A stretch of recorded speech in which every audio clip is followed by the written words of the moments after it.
성경에 나오는 출애굽기는 애굽에서 종살이하던 이스라엘이 그곳에서 탈출해서 가나안에 들어가는 그 과정을 소개해 주는 것에 초점이 맞춰져 있지 않습니다. 사실은 그 과정 가운데 이스라엘이 경험한 하나님의 역사와 은혜를 이야기해 주는데 그 목적이 있다고 할 수가 있죠.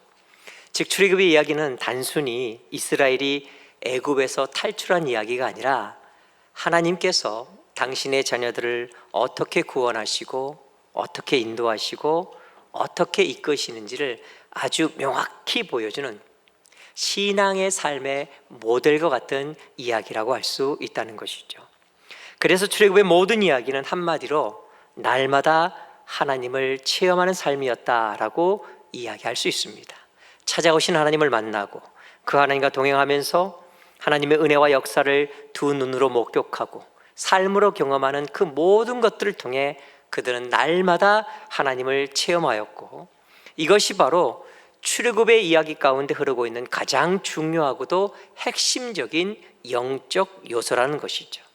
특별히 그들이 체험한 하나님은 무엇보다 먼저 그들을 애굽에서 구원하신 구원자 하나님이셨고, 그리고 그 이후에는 날마다 그들의 걸음을 약속의 땅으로 인도하시는 인도자 하나님이셨습니다.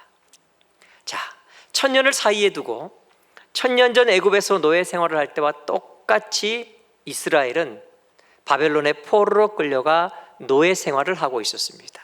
바로 그들에게 하나님은 이 사실을 상기시키고 계시는 거예요. 1000년 전에 이스라엘을 애굽에서 구원했던 구원의 하나님이 누구냐고 물으시는 거예요. 그들을 가나안까지 인도했던 인도자가 누구냐는 것이죠. 바로 나라는 거예요. 그렇기 때문에 그때와 똑같이 나는 너희를 구원할 구원자 하나님이고, 그리고 너희를 인도할 인도자 하나님이라고 말씀하고 계시는 것이죠. 오늘 말씀 이사야 43장은 바로 이 하나님을 이야기하고 있는 것이고, 그리고 이것이 지난주에 우리가 나누었던 내용이에요. 자, 그런데 우리가 오늘 말씀을 조금 더 깊이 들어가 보면 이 인도자 하나님을 쭉 이야기하면서 그 인도자 하나님의 모습 가운데 굉장히 중요한 두 가지를 소개하고 있는 것을 보게 됩니다. 즉 아주 두드러진 독특한 하나님께서 우리를 인도하실 때 보여주시는 아주 그 굉장히 독특한 두 가지의 모습을 우리에게 소개하고 있다는 거죠. 그 첫 번째가 뭐냐? 우리 하나님은 우리를 인도하시는 분인데, 그런데 우리를 인도하실 때 어떤 식으로 우리를 인도하시느냐라고 한다면 하나님은 바로 길을 만드시는 분이다라고 하는 사실이에요. 우리 한번 읽을까요? 같이 읽겠습니다. 시작. 아멘, 아멘. 우리 하나님은 우리를 인도하시는데 그냥 단지 있는 길로 우리를 이렇게 인도하시는 분이 아니라 길이 없는 곳에서, 길이 없어 보이는 곳에서, 꽉 막힌 것처럼 보이는 상황 속에서도 길을 만드셔서 우리로 하여금 그 길을 걷게 하신다라고 이야기하신다라는 거예요. 우리 16절 17절 말씀을 한번 같이 읽도록 하겠습니다. 같이 읽습니다. 시작. 나 여호와가 이같이 말하노라. 바다 가운데의 길을 큰 물 가운데에 지름길을 내고 병거와 말과 군대의 용사를 이끌어내어 그들이 일시에 엎드려져 일어나지 못하고 소멸하기를 꺼져가는 등불 같게 하였느니라. 아멘, 아멘. 자, 출애굽의 이야기 속에서 이스라엘이 정말 길이 없던 곳에 선 적이 있었어요. 바로 홍해 바닷가 앞에 섰을 때였죠. 좌우는 광야고 뒤에는 애굽의 군대가 쫓아오고 있었고 앞은 홍해가 가로막고 있었어요. 한마디로 길이 없었다는 거죠. 자, 그때 하나님이 어떻게 하셨느냐? 그 홍해를 가르면서 길을 만드셨고 그 가운데를 걷게 하셨습니다. 그리고 그 뒤를 따라오던 애굽의 군대를 거기에 수장시키셨어요. 하나님이 지금 바로 그 말씀하고 계시는 거예요. 뭐예요? 하나님은 길을 만드시는 분이라는 거죠. 당신을 신뢰하는 백성들로 그 길을 걷게 하시고 인도하시는 분이 바로 하나님이라고 하는 그 말씀을 지금 이스라엘에게 하고 계셨다라는 거예요. 그렇기 때문에 바로 그런 하나님이시기 때문에 하나님은 당신의 사람들에게 이렇게 선포하세요. 그게 19절 말씀인데, 이 말씀은 우리가 하나님의 사람이라고 한다면 이 세상 살아가면서 반드시 붙잡아야 되는 말씀이에요. 어떤 말씀보다 힘 있는 말씀, 저는 이런 말씀은 우리가 좀 외워야 된다라고 생각하는데, 자, 우리 19절 말씀을 한번 같이 읽도록 하겠습니다. 같이 읽습니다. 시작. 보라, 내가 새 일을 행하리니 이제 나타낼 것이라. 너희가 그것을 알지 못하겠느냐? 반드시 내가 광야의 길을, 사막의 강을 내리니. 아멘. 반드시 내가 광야의 길을 내리니. 이것이 바로 우리 하나님의 자기 약속이에요. 나는 반드시 그렇게 한다는 거예요. 내가 광야의 길을 낼 것이다. 하나님을 바라보고 신뢰하는 당신의 자녀들에게 우리 하나님이 스스로 선포하신 자기 약속이라는 거예요. 반드시 내가 어떠한 상황에서도 세상이 뭐라고 이야기하든 결코 깨어지거나 벌어지지 않을 살아계신 하나님의 약속이 바로 이것이라는 거죠. 여러분, 우리 하나님은 우리의 길을 인도하실 때 이런 식의 약속을 참 많이 하세요. 이런 자기 선포를 많이 하신다는 거죠. 그 중에 유명한 것이 바로 시편 23편이에요. 시편 23편 3절 보면 이런 말씀이 나옵니다. 내 영혼을 소생시키시고 자기 이름을 위하여 의의 길로 인도하시는도다. 자기 이름을 위하여, 제가 예전에 이 부분을 설계하면서 이렇게 해석해 드린 적이 있어요. 하나님의 자존심을 걸고, 하나님은 당신의 자존심을 걸고 내가 반드시 너를 아름다운 길로 인도할 것이다, 너를 의의 길로 인도할 것이다 라고 약속하신다라는 거예요. 하나님은 바로 그런 분이시라는 거죠. 이런 하나님의 어떤 자기 선포와 동일한 의미에서 하신 말씀이 바로 오늘 말씀이에요. 반드시 내가 광야의 길을 내리니. 여러분, 이 말씀 자세히 보셔야 돼요. 그냥 길을 만드시는 게 아니에요. 길 낼 만한 곳에 길을 만드시겠다는 것이 아니에요. 광야의 길을 내시겠다는 거죠. 무슨 얘기예요? 길이 없어 보이는 곳이에요. 세상 사람들이 볼 때는 안 돼요. 아니, 내 스스로 생각해도 가능성이 없어요. 그래서 답답해하는 거죠. 그래서 절망하는 거예요. 그런데 바로 그런 곳에서, 방법이 없다고 끝이라고 생각하는 바로 그곳에서 우리 하나님은 길을 내시고 길을 만드시고 거기를 우리로 하여금 걷게 하시겠다라는 거예요. 이게 바로 우리 하나님의 약속입니다. 우리가 no way, 길이 없다라고 말하는 바로 그곳에서 우리 하나님은 my way, 내가 길을 내겠다라고 약속하는 분이시라는 거예요. 저는 하나님의 이 약속이 저와 여러분의 평생의 간증이 될 수 있기를 주님의 이름으로 축원합니다. 우리 하나님 그런 분이시라는 거죠. 더군다나 여러분, 하나님이 만드시는 그 길은 어떤 길이냐?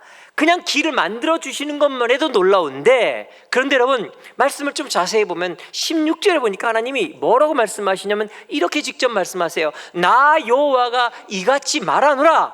바닷 가운데 길을 만들 텐데, 그 길이 어떤 길이냐? 큰 물 가운데 무슨 길을 내신다고요? 무슨 길요? 지름길을 내신다라는 거예요. 우리 하나님이 내시는 길은 거의 대부분 지름길이라는 거예요. 그냥 길이 아닙니다. 지름길이에요. 내가 애쓰고 노력하고 내 힘으로 하려고 하는 길은요, 상당히 힘들고 어려워요. 하지만 하나님이 내시는 길은 넓은 길이라는 거예요. 하나님의 역사를 직접적으로 체험하는 그런 길을 걷게 하시겠다라는 것입니다. 저는요, 이런 간증 수도 없이 많이 들었어요. 정말 우리 하나님은 길을 만드시는 분이고 그 길은 놀라운 지름길이 되어서 그 은혜 가운데 정말 생각지 못했던 방법으로 하나님께서 내 삶 가운데 역사하셨다는 얘기를 제가 얼마나 많이 들었는지 몰라요. 그 가운데 하나, 제가 이 말씀을 준비하면서 갑자기 생각나는 그런 간증이 하나 있더라고요. 제가 예전에 서울에 있는 한 교회를 섬길 때 함께 교제하고 사역했던 성도님을 우연히 제가 만난 적이 있어요.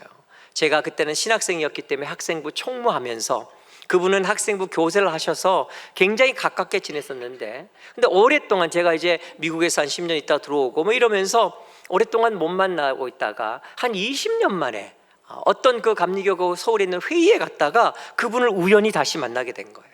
얼마나 반가운지 말이죠. 그분과 같이 이렇게 처음에 뵙고 사역할 때는 그분이 집사님이셨는데 지금은 장로님이 되셔갖고 그 교회를 대표해서 이렇게 오셨더라고요. 근데 제가 그때 그분을 만나서 이렇게 대화를 나누면서 깨달은 게 하나 있는데, 그게 뭐냐면, 물론 제가 이번에 스리랑카 가서 우리 하웅원 선교사랑 같이 방을 쓰면서도 제가 느낀 건데, 사람이 은혜를 받고 그리고 신앙이 좋아지면 약간 변화되는데, 어떻게 변화되냐면 약간 여성스러워지는 것 같아요. 약간 그 소녀 취향으로 바뀐다고 할까요? 부드러워지고 말이죠. 그리고 눈물도 많아지고, 그리고 무엇보다 말이 많아져요. 하여간 그분하고 대화를 나누는데, 이분이 사실 제가 처음 뵀을 때는 이 남자 중에 남자, 아주 상남자였거든요. 그런데 이분이 얼마나 수다를 떠시는지 말이죠. 아무튼 쉬지를 않으시는 거예요.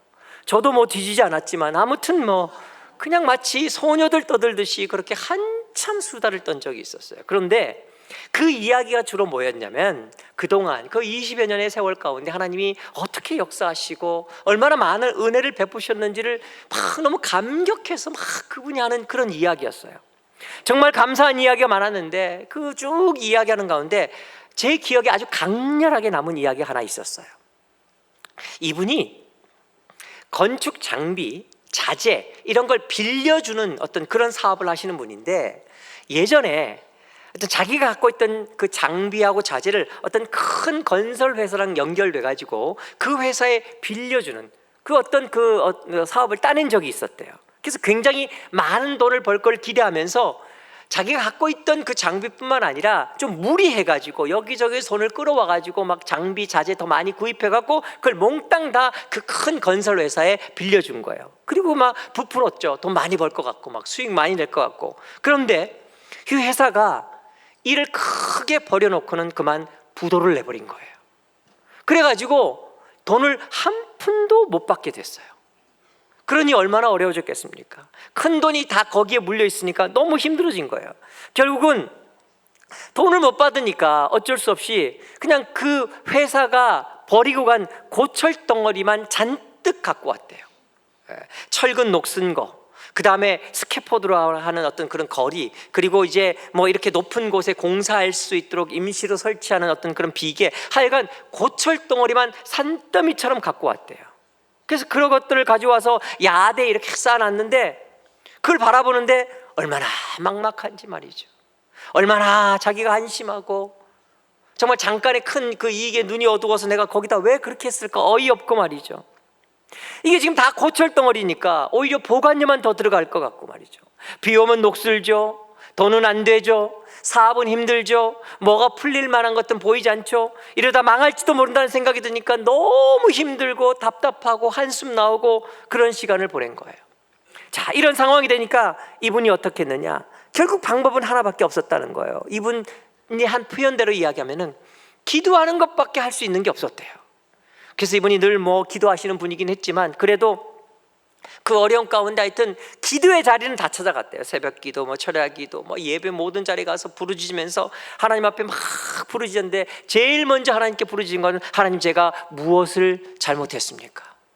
제가 도대체 뭘 잘못했길래 저한테 이런 어려움을 주시는 겁니까? 묻기 시작했대요.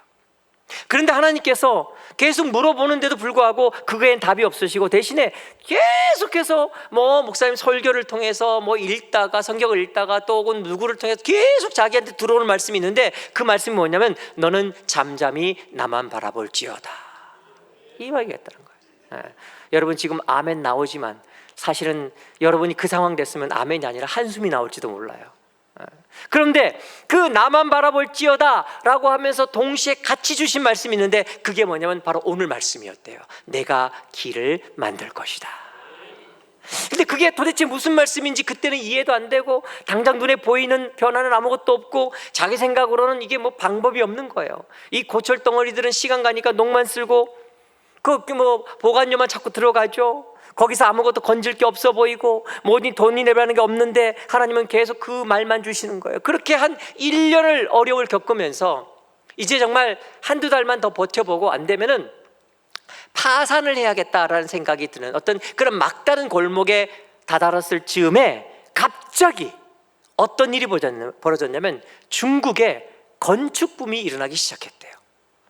그 제가 언젠지 몰라요. 저는 그때 미국에 있을 때니까 아마 2000년 중반 정도 같아요. 2010년 전에 한 2005, 6년, 뭐 3, 4년 이때쯤인 것 같은데, 아무튼 갑자기 건축 붐이 일기 시작하면서 중국은 사람들이 많다 보니까 붐이 일어나면 특징이 뭐예요? 전 세계 모든 걸 그냥 막 아주 그냥 빨아들이듯이 싹쓸이를 해가 버리잖아요. 아무튼 그때도 이 중국 사람들이 건축 붐이 일어나니까 전 세계의 건축 자재들을 싹쓸이하듯이 다 쓸어가는 바람에 아주 전 세계가 난리가 났다라는 거예요. 그러다 보니까 철근이 부족해지고, 그 철근이 부족해지다 보니까 뭐 어떤 값이 올라가냐면 고철들이 값이 막 올라가가지고, 이분이 그 쌓아놨던 쓸모없었던 고철 덩어리를 아주 비싼 값에 다 팔게 되면서, 이분 표현대로 하는 말이 뭐냐면 잃었던 돈 다 메꾸고도 굉장히 많이 남겼다. 그러면서 정말 우리 하나님 길을 만드시는 분이라는 걸 새삼스럽게 체험했다 하는 이런 이야기를 하시는데, 이게 하나가 아니라 그냥 시리즈로 막 얘기하는 거예요. 이게 그 중에 하나일 뿐이에요. 정말 저 그거 듣다가 그날 집에 못 갈 뻔했어요. 아무튼 저는요, 이런 간증 그분에게만 든 게 아니라 정말 많이 듣습니다. 그리고 사실 저에게도 이런 간증이 있어요. 특히 제가 미국에서 처음 개척할 때, 그리고 한국에 들어와서 제가 우리 교회 담임 목사가 되어서 처음에 사역을 시작할 때, 정말 그런 체험 많이 했습니다. 정말 하나님은 길을 만드시는 분인 줄 믿습니다. 신앙생활 제대로 하는 사람이라고 한다면 그 사람이 가질 수밖에 없는 간증이 바로 이런 간증이에요. 그리고 그 모든 간증 가운데 들어있는 동일한 믿음의 고백, 우리 하나님은 길을 만드시는 분이신 줄 믿습니다. 물론 이것이 하나님을 믿으면 만사형통 그거 아니에요. 우리가 생각한 대로 모든 게 다 잘 되는 거 절대 아니라는 거예요. 하지만 여러분, 한 가지는 분명합니다. 하나님을 우리가 끝까지 믿으면요, 하나님은 반드시 우리를 위해 길을 만드실 줄 믿습니다. 피할 길을 내시든지 지름길을 내시든지 아니면 맞부딪혀서 승리할 수 있는 돌파하는 길을 만들어 내시든지, 아무튼 하나님은 우리에게 가장 적합한 길을 만들어 주신다라는 거예요. 이게 하나님의 분명한 약속입니다. 이것이 바로 인도자 우리 하나님의 아주 두드러진 모습이에요. 길을 만드시는 분, 저는 여러분이 그 하나님을 만나고 그 하나님을 체험하고 그 하나님을 증거할 수 있기를 주님의 이름으로 간절히 축원합니다. 이것이 첫 번째 특징이에요. 또 한 가지, 인도자이신 하나님의 모습 가운데 오늘 말씀에서 이야기하는 또 하나의 두드러진 특징이 있는데, 그게 뭐냐면 하나님은 바로 공급하시는 하나님, 먹이시는 하나님이시라는 거예요. 우리 한번 같이 읽죠. 같이 읽겠습니다. 시작. 아멘. 우리 19절 20절 말씀 한번 같이 읽겠습니다. 19절 20절 말씀 같이 읽습니다. 시작. 보라, 내가 새 일을 행하리니 이제 나타낼 것이라 너희가 그것을 알지 못하겠느냐. 반드시 내가 광야의 길을 사막의 강을 내리니 장차 들짐승 곧 승냥이와 타조도 나를 존경할 것은 내가 광야의 물을 사막의 강들을 내어 내 백성 내가 택한 자에게 마시게 할 것임이라. 아멘, 아멘. 길을 만드시는 하나님과 함께 또 하나 아주 두드러진 하나님의 특징, 그게 뭐냐? 하나님은 강을 내시는 하나님, 먹이시는 분이시라는 거예요. 당신의 백성이 목마르지 않도록, 그들에게 마시게 하도록 강을 만드시는 하나님의 이야기가 여기에 아주 두드러지게 나타나고 있다는 거예요. 여러분, 우리 하나님은 공급하시는 하나님이신 줄 믿습니다. 당신의 사람들을 인도하시면서 필요하다면 그 모두를 채우시는, 그 모든 필요를 채우시는 분이 우리 하나님이세요. 예, 우리 하나님은 어느 정도 되면요, 당신의 백성이 광야에서 사막에서 목이 마르면 거기다가 강을 내시는 분이세요. 필요하다면 강을 내서라도 당신의 백성을 마시게 한다는 거죠. 필요하다면요, 반석을 쳐서 물과는 전혀 상관없어 보이는 그 돌덩이를 쳐서라도 거기서 물이 나오게 함으로써 당신의 백성을 마시게 하는 분이 우리 하나님이세요. 필요하시다면요, 하늘에서 비처럼 만나를 내리도록 당신의 백성을 먹이시는 분이 우리 하나님이신 줄 믿습니다. 이게 바로 우리 하나님이라는 거예요. 그래서 그 하나님의 공급하심 때문에 하나님의 사람들이 먹음을 통해서 하나님의 사람들을 먹는 걸로 끝나는 게 아니라, 그 하나님의 사람들이 가는 곳에 그 하나님의 사람 때문에 그 주위에 있는 모든 사람들도 복을 받게 하시는 게 우리 하나님의 역사하심이라는 거죠. 그래서 오늘 본문에서 그렇게 말씀하시는 거예요. 들짐승들, 그 광야, 그 사막에 사는 들짐승들도 하나님의 사람들을 위해 베푸신 하나님의 그 역사 때문에 공급함을 받게 될 것이라고 약속하시는 거죠. 저는 여러분이 하나님의 공급하심을 체험할 수 있기를 주의 이름으로 축원합니다. 그래서 여러분 때문에 여러분 주위에 있는 사람들에게도 하나님의 그 놀라운 역사가 체험될 수 있기를 주의 이름으로 축원합니다. 우리 하나님 바로 그런 분이시라는 거예요. 많은 사람들이 하나님의 은혜를 체험하면서 이 공급하시는, 먹이시는 하나님의 은혜를 체험할 때가 정말 많아요. 그리고 그 이야기, 그 간증을 할 때 보면은 그 사람의 간증 속에 거의 빠지지 않고 등장하는 새 한 마리가 있는데, 그 새가 뭐냐면 바로 까마귀예요. 그렇죠? 여러분도 자주 이야기할 거예요. 엘리야가 그리시네가 있을 때 그때 까마귀가 먹을 걸 물어다 주었던 그것 때문에 하나님이 까마귀를 통해서라도 이렇게 공급하신다라는 그런 간증을 정말 많이들 해요. 근데 사실 여러분, 이 까마귀는 우리 한국 사람들한테는 별로 좋은 이미지가 아니죠. 뭐 어떤 나라에서는 굉장히 그 좋은 길조라고 본다고 하지만, 그러나 우리 한국 정서의 까마귀는 좋은 이미지 아니고 약간 좀 흉조 같은, 어떤 흉한 그런 이미지예요. 그게 우리네 정서죠. 그래서 우리가 만약에 누구 보고 까마귀 같다 이야기하면 기분 나쁘죠. 만약에 누가 여러분에게 아유 까마귀 같으세요, 그러면 여러분 어떠실 것 같아요? 기분이 별로 안 좋을 거예요. 한 번은 저희 교회에 있는 분 가운데 어떤 분이 경제적인 그 어려움을 겪고 계셨는데, 어떤 분이 그걸 좀 아셔가지고 저한테 봉투를 가지고 오신 적이 있어요. 그분께 좀 전달해 달라는 거였죠. 얼마나 감사한지 말이죠. 왜냐하면 그걸 가져오신 분도 그게 부유한 분이 아니에요. 그런데 그분이 좀 어려우니까 목사님 이걸 좀 돕기로 원합니다 이러면서 그 봉투를 가져주시는데, 그분의 그 따뜻한 사랑, 그 어려움 당한 성도에게 손을 펴는 그것 때문에 제가 너무 그 감동을 받고, 그리고 그 사랑을 그 어려움 당한 분한테 전달한 적이 있어요. 그래서 제가 이렇게 그분에게 이렇게 전달을 했더니만 그분이 그걸 받고 너무 감격해 하시면서 울컥하시면서 간증을 하시는 거예요. 정말 하나님이 자기를 얼마나 사랑하시는지 모르겠다고. 목사님, 정말 하나님은 저를 너무 사랑하시는 것 같아요. 저를 먹이시고 입히시고 공급하시는 것 같다고. 그러면서 그분이 하시는 말이 뭐냐면, 정말 제가 필요할 때마다 목사님 같은 까마귀를 보내가지고 나를 먹이세요, 이렇게 말씀하시는데, 그 순간 제가 이거 나를 까마귀라고 하는데 내가 좋아해야 하는 건지 아닌지 막 헷갈린 적이 있었어요. 까마귀라는 새가 우리 한국 사람한테 이렇게 좋은 이미지가 아님에도 불구하고 간증하는 사람들이 얘기할 때마다 그 새를 그렇게 언급하는 이유가 뭘까? 왜냐하면 여러분, 우리 하나님은 그 옛날 그때 그 그리시네가에서 엘리야를 먹이신 것으로 끝내지 않으시기 때문에 그렇다라는 거예요. 그때처럼 지금도 여전히 변함없이 하나님은 당신의 사람들을 그렇게 신실하게 먹이시는 줄 믿습니다. 까마귀를 통해서라도 말이죠. 여러분, 여기엔 예외가 없어요.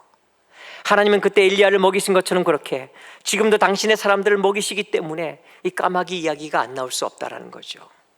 여러분, 우리 하나님은 어떤 분이십니까? 우리 인도하실 때 그냥 길만 안내하시는 분이 아니라 우리를 먹이시고 입히시는, 공급하시는 하나님이신 줄 믿습니다. 이거는요, 단지 물질이라든가 혹은 음식만 얘기하는 거 아니에요. 여기에는 감정적인 것과 영적인 것이 다 포함되어 있습니다. 정말 내가 힘들고 외롭고 마음이 무너질 때, 정말 내 마음이 곤고할 때, 그때 하나님은요 반드시 직접 역사하시든지 아니면 사람을 보내셨든지 우리 마음을 만지신다라는 거예요. 우리를 위로하십니다. 우리 심령 속에 은혜를 부어주시고요, 사랑을 느끼게 하세요. 눈물을 닦아주십니다. 여러분, 이게 우리 하나님이신 줄 믿습니다. 하나님은 당신의 자녀가 홀로 외로워서 올 때 그냥 그렇게 놔두시지 않으신다라는 거예요. 영적으로도 마찬가지입니다. 내가 정말 영적으로 곤고하고 어렵고 갈증나고 갈망할 때 우리 하나님 반드시 당신의 은혜를 부으셔서 그 영적 갈망 채우실 줄 믿습니다. 사모하는 영을 만족해 하시는 분, 그분이 바로 우리 하나님이시라는 거예요. 이게 바로 우리에게 공급하시는 하나님의 모습이에요. 전 여러분이 인생 살아가면서 참 다양한 하나님을 만나시겠지만 전 여러분이 반드시 이 공급하시는 하나님을 만날 수 있기를 주님의 이름으로 축원합니다. 자, 하나님은 이렇게 인도하시는 분이시는데 우리를 인도하실 때 길을 내시면서 우리를 인도하시고 또 강을 내셔서 우리를 마시게 하시고 우리에게 공급하시는 이런 하나님인데, 자, 그러면은 이런 하나님을 우리가 체험하기 위해서 우리는 어떻게 해야 할까? 사실 오늘 본문 말씀 14절부터 21절까지는요, 여러분 보시면 거의 다 일방적으로 하나님의 선포와 계시와 약속이 나오고 있어요. 그냥 나는 이런 하나님이고 난 이렇게 할 것이고 난 이렇게 행한다 라고 하는 하나님의 어떤 그 선포와 계시와 약속만 쭉 나오고 있어요. 14절부터 21절까지 다 그래요. 그런데 딱 한 절만 제외하고, 딱 한 절만 예외가 있어요. 그게 바로 18절 말씀입니다. 우리 18절 말씀 같이 읽겠습니다. 같이 읽습니다. 시작. 같이 읽습니다. 시작. 너희는 이전 일을 기억하지 말며 옛날 일을 생각하지 말라. 아멘.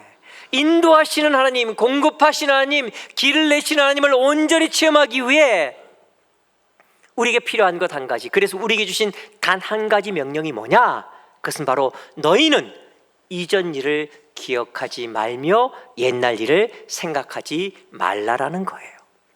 이게 무슨 뜻일까? 여러분, 이거는요 어떻게 봐도 한 가지를 이야기하고 있는 거예요. 그게 뭐냐면 하나님을 절대로 제한하지 말라라는 거예요. 하나님을 제한하지 말라. 네가 이전에 겪었던 그 실패의 기억 가지고 하나님을 제한하지 말라라는 거예요. 네가 과거에 받았던 상처 때문에 하나님을 제한하지 말라라는 거예요. 아, 이게 안 됐었는데 뭐 이게 앞으로 될 리가 있겠어 라고 말하지 말라는 거예요. 네가 갖고 있는 생각의 한계 속에 하나님을 가두지 말라는 겁니다. 네 경험, 네 지식, 네 능력 안에 하나님을 가두어 두지 말라라는 거예요. 세상이 얘기하는 어떤 논리 가지고 하나님을 제한하지 말라라는 겁니다. 왜냐하면 하나님은 그 모든 걸 뛰어넘는 능력의 하나님이시기 때문이라는 거예요. 그래서 그 다음에 약속하신 게 뭡니까? 보라, 내가 새 일을 행하리니. 이것은 바로 하나님을 제한하지 않는 자에게 주시는 하나님의 축복의 약속이라는 거예요. 여러분, 하나님을 제한하지 말라, 이걸 다른 말로 하면 뭐라고 할 수 있을까? 하나님을 신뢰하되 무한 신뢰하라는 거예요. 이걸 요즘 유행하는 말로 바꾸면요, 닥신이에요. 닥신. 닥신이 뭔지 모르시죠? 좀 젊은 분들은 알아요. 그게 뭐냐면 닥치고 신뢰하라는 거예요. 아니, 좀 입 좀 다물라는 거예요. 네 생각 앞세우지 말라는 거예요. 아니, 사람들이, 세상이 그런 거 이야기하지 말라는 거예요. 따지지 말고 무조건 신뢰하는 것, 이게 중요한 거예요. 여러분, 우리한테는요 하나님 말고는 선택이 없어요. 신앙은요 옵션이 없는 게 신앙이에요. 옵션이 많은 건 여러분, 그 신앙 아니에요. 하나님 말고도 뭐 다른 게 많다? 여러분, 그건 불신앙이죠. 신앙은 다른 모든 선택을 버리고 하나님 하나로 가는 거예요. 그렇기 때문에 전쟁의 비유로 이야기하면 성도는요 건너온 다리를 불태운 병사와 같은 심정이 되어야 하는 거예요. 전쟁에서 어떤 병사들은 다리를 건넌 다음에 그 다리를 불태워버려요. 왜?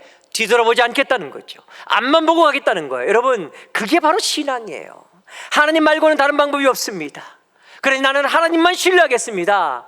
이게 바로 우리가 가지고 있는 신앙이라는 거죠. 그러면 반대로 하나님을 제한한다는 것은 무슨 뜻이냐? 그것은 바로 하나님을 의심한다는 거예요. 아, 이게 될까요? 할 수 있을까요? 안 될 것 같은데요? 의심한다는 거예요. 그리고 그것은 뭐냐면요, 결국 우리 삶에서 하나님으로 하여금 하나님 되지 못하게 만드는 거예요. 그래서 수많은 사람들이 하나님의 능력을 체험하지 못하는 거예요. 같이 신앙생활을 하는데 누구는 하나님의 그 놀라운 역사와 은혜와 능력을 막 체험하는데 어떤 사람은 그런 것과는 거리가 먼 삶을 살 때가 있어요. 왜냐하면 하나님으로 하여금 하나님 되지 못하게 만들고 있기 때문에 그렇다는 거예요. 그렇기 때문에 하나님이 딱 한 가지만 말씀하시는 거예요. 너희는 이전 일을 기억하지 말며 옛날 일을 생각하지 말라. 내가 새 일을 행할 것이다. 너의 생각과 한계를 뛰어넘는 놀라운 일을 행할 것이니 너는 그런 하나님을 믿을지어다. 하나님의 말씀이에요. 신뢰하라는 거죠. 신뢰만 하면 역사는 내가 하겠다라는 거예요.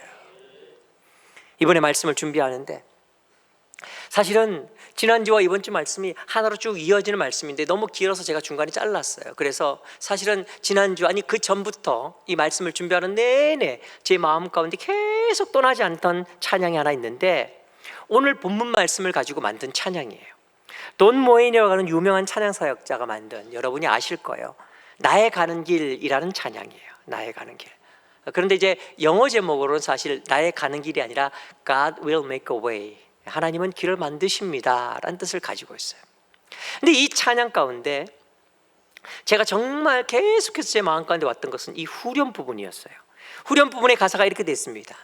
하늘과 땅 변해도 주의 말씀 영원히 내 삶 속에 새 일을 행하리. 하늘과 땅 변해도 내 삶 속에 새 일을 행할 것이라는 주의 말씀은 영원할 것이라는 찬양인 거예요. 이게 특별히 제 마음속에 계속해서 남았던 이유가 뭐냐면 이것이 바로 오늘 말씀 마지막에 하나님께서 이렇게 마무리를 하셨기 때문에 그래요. 오늘 말씀을 하시면서 그 마지막을 하나님은 이렇게 마무리를 하셨어요. 그게 21절인데 21절 말씀 같이 읽겠습니다. 같이 읽습니다. 시작. 이 백성은 내가 나를 위하여 지었나니 나를 찬송하게 하려 함이니라. 아멘. 이 백성은 내가 나를 위하여 지었나니 나를 찬송하게 하려 함이라. 여러분, 이 말씀 누구 들으라고 하신 말씀일까요? 이거 누구에게 들려주기 위해 이 말씀 하고 계시냐 그 말이죠. 직접적으로 볼 때는 우선 세상 들으라고 세상에 선포하신 말씀이죠. 온 세상 앞에서 이 백성은 내가 나를 위해 지었나니 나의 찬송을 부르게 할 것이야, 세상을 향해 선포하신 거예요. 그리고 더 나아가면 이것은 세상 뒤에 숨어서 우리 믿음의 사람들을 공격하고 무너뜨리려고 하는 사탄 마귀에게 선포하신 거예요. 손대지 말라라는 거예요. 내 사람이라는 거예요. 내가 만들었고 내가 찬송케 할 거라고 이야기하는 거죠. 그러나 여러분, 무엇보다 이 말씀은요, 사실 우리 들으라고 하신 말씀이에요. 나는 반드시 내 입술에 찬송을 넣어주겠다라는 거예요. 나는 너를 인도하되 반드시 너로 하여금 찬송 부르는 자로 결국은 서게 하겠다라는 하나님의 자존심을 건 약속이라는 거죠. 여러분, 찬송은 언제 부릅니까? 물론 슬플 때도 찬송 부르지만 찬송은 기본적으로 승리의 찬송이죠. 기쁨의 찬송입니다. 그러니까 하나님이 우리로 하여금 찬송 부르는 자가 되게 하겠다고 약속하신 것은요, 승리하게 하시겠다라는 거예요. 기쁨이 넘치게 하시겠다는 겁니다. 웃게 만드시겠다는 거죠. 날마다 내 삶 속에 새 일을 행하시다는 것입니다. 여러분, 하나님의 자존심을 건 이 약속, 우리 보고 들으라고 하신 이 약속, 저는 여러분이 이 약속 붙들 수 있기를 주님의 이름으로 축원합니다. 우리 하나님 신뢰하면서 구원자 하나님, 인도자 하나님, 길을 여시되 지름길을 내시고 먹이시고 입히시고 공급하시는 그 하나님을 체험하면서 날마다 걸음걸음 인도하시는 그 은혜 가운데 그 입술에서 찬송이 끊이지 않는 삶을 살아갈 수 있는, 승리하는 그 승리를 선포하며 기쁨의 찬송을 부를 수 있는 저와 여러분 될 수 있기를 주님의 이름을 간절히 축원합니다. 우리 다 자리에서 나셔서 함께 찬양하고 기도하겠습니다.